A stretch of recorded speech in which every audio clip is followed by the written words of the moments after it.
বুধবার খানাকুল ১ নম্বর ব্লকে স্বনির্ভর গোষ্ঠীর মহিলাদের নিয়ে এক প্রশিক্ষণ শিবির অনুষ্ঠিত হয়ে গেল। মূলত এলাকার তপশিলি জাতি ও উপজাতি সম্প্রদায়ের মহিলাদের সেলাইয়ের কাজে পারদর্শী করে তুলতেই এই প্রশিক্ষণ শিবির হয়।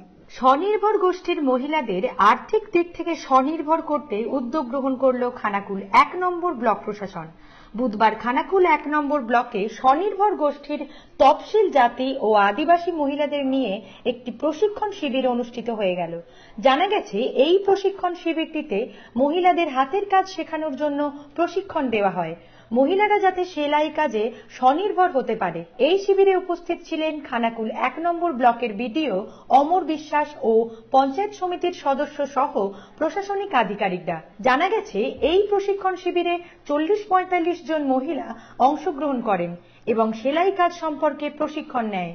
এই বিষয়ে খানাকুল ১ নম্বর ব্লকের বিডিও অমর বিশ্বাস বলেন, এই প্রশিক্ষণ শিবিরে মহিলাদের জন্য বিশেষ প্রশিক্ষণের ব্যবস্থা করা হয়, তারা যাতে নিজেরাই কর্মসংস্থান করে স্বনির্ভর হতে পারে।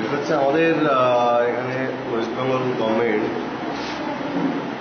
তাদের এসসি/এসটি যে কর্পোরেশন রয়েছে, সেই কর্পোরেশনের আন্ডারে যে আমাদের এসসি/এসটি কমিউনিটির যারা রয়েছে এখানে, তাদের আর্থসামাজিক উন্নয়নের জন্য বিশেষ করে মেয়েদেরকে এই টেলারিংয়ের একটা প্রশিক্ষণের ব্যবস্থা করা হয়েছে এবং এই প্রশিক্ষণের মাধ্যমে তাদেরকে এই টেলারিংয়ের কাজ শেখানো, পাশাপাশি তাদেরকে একটা মেশিন প্রদান করা এবং তারা যাতে করে তাদের পরিবারের আর্থিক সচ্ছলতার দিকে তাদের একটা হাতটা বাড়িয়ে দিতে পারে, তাদের আর্থিক সমৃদ্ধি ঘটে, এটার উদ্দেশ্য নিয়েই মানে অনেকটা সেলফ এমপ্লয়মেন্ট, সেই এমপ্লয়মেন্টের উদ্দেশ্য নিয়েই আজকে এই প্রশিক্ষণ এখানে সূচনা।